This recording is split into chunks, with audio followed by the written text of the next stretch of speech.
The most well-known civil rights organization in American history passed a resolution earlier this evening that condemns elements of the Tea Party movement. Now, the resolution, introduced at the NAACP National Convention in Kansas City, accuses Tea Party members of exhibiting, quote, explicitly racist behavior and trying to, quote, push our country back to the pre-civil rights era. Now, the document also claims that Tea Party members hurled racial epithets at African-American members of Congress. Now, those incidents have gone unsubstantiated, but that did not stop the NAACP from passing its resolution just a short time ago. Joining me now with reaction, Andrew Breitbart from Breitbart.com, who has offered $100,000 to anyone with video evidence showing abuses by Tea Party members. And here in studio from the New York Civil Rights Coalition, Mike Myers is with us. All right. Andrew, let's start with you, because these accusations are not substantiated. The one that they keep saying, I'm going to give 4 different angles of the accusation that a member of Congress, Congressman Carson, that racial epithets were used against him. We'll put it up on the screen. And we're doing this, again, there was a lot of media there, so we decided to go from 4 separate different angles. Now, number one, you can see a lot of people have recording devices. You offered $100,000. Has anyone ever offered the evidence?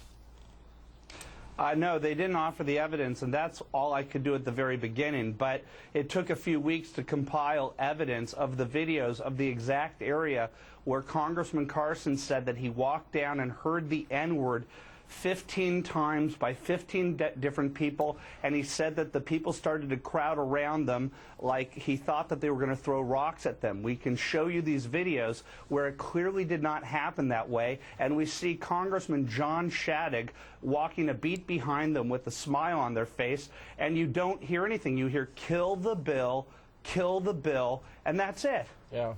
Well, Mike, I mean, look, this is the NAACP here. Explicitly racist behavior.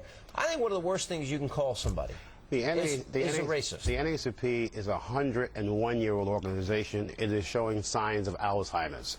It is a kind of brain death. Anybody white who disagrees with the NAACP is a racist.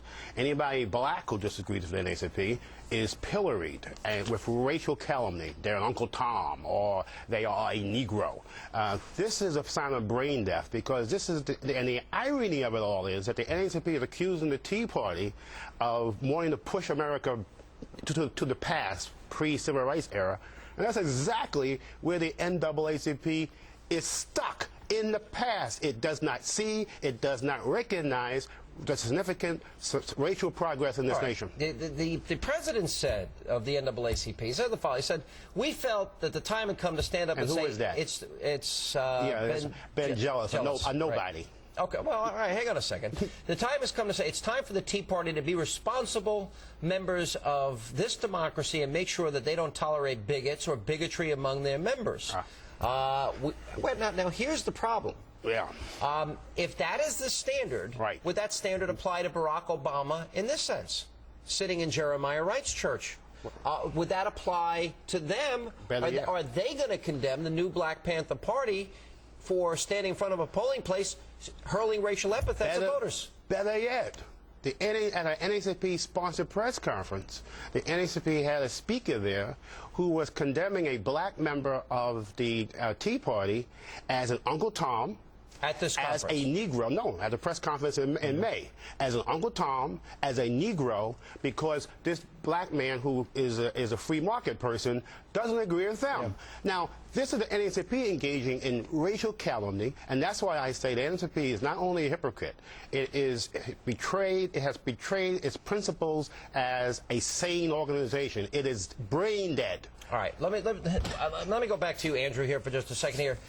Look, first of all, does it matter that Michelle Obama spoke there? And, you know, I've been watching this new Black Panther Party case. Does it matter? I haven't heard any Democrats talk about the new Black Panther Party standing outside the polling place, Andrew.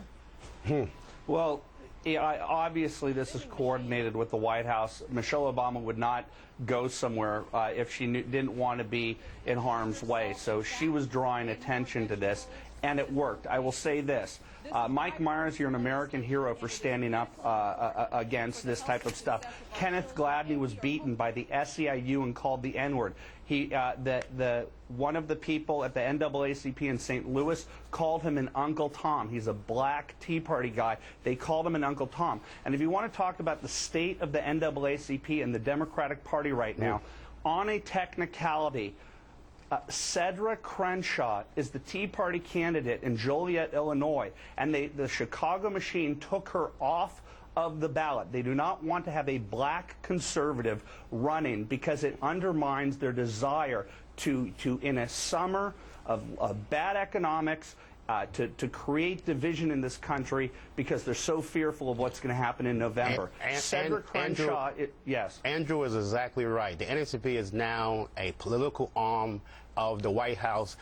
Al Sharpton and the NAACP people are in the White House so often they all have rooms designated the Ben Jealous and Al Sharpton. Right, but wait a minute, everything's coordinated. I think including the endorsement of Elena Kagan.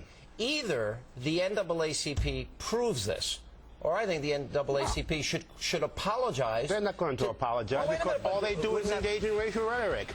They don't understand the nature of forced charges. Anytime they want to stop the conversation, they'll just say, oh, you're a racist, oh, you're Uncle Tom, oh, you are a Negro. Their former executive director, Roy Wilkins, by the way, used to be called an Uncle Tom, used to be called a Negro, and they ought to be ashamed of themselves for doing the same thing they condemned against their own executive director of 22 years when the NAACP was a sane organization. It no longer is. All right. Mike Myers, strong words. Thanks for being with us. Appreciate it. Andrew, good to see you. Appreciate it, you being with us.